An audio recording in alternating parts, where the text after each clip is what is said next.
தனியார் பள்ளிகளில் ஒரு சில குறிப்பிட்ட சதவீத இடஒதுக்கீடு ஏழை எளிய மாணவர்களுக்கு இலவசமாக வழங்கப்படும்.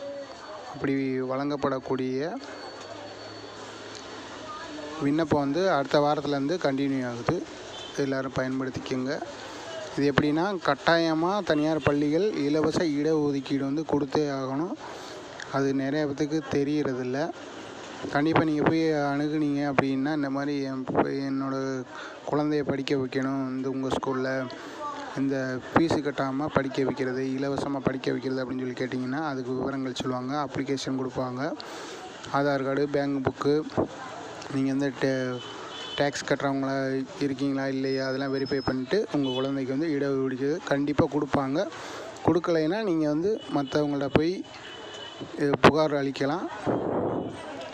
அதுவும் இல்லாமல் இது ஒரு குறிப்பிட்ட சதவீதம் தான். நீங்கள் 10 பேருக்கு ஏற்கனவே அப்ளை பண்ணிட்டாங்கன்னா அங்கே 10 பேருக்கு மட்டும்தான் கொடுக்கறதுக்கு வாய்ப்பு இருக்கும். நீங்கள் 11வது ஆளாக போனீங்கன்னாலும் ரிஜெக்ட் பண்ணிடுவாங்க.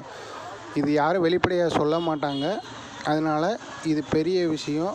இந்த அட்வர்டைஸ்மெண்ட் கிடைக்கிறது நீங்கள் பார்த்துட்டு உங்களுக்கு தேவைன்னா போய் கண்டிப்பாக அப்ளை பண்ணி உங்கள் குழந்தைகளுக்கு இலவசமாக கல்வி பயில தனியார் பள்ளிகளில் சீட்டு வாங்கிக்கலாம்.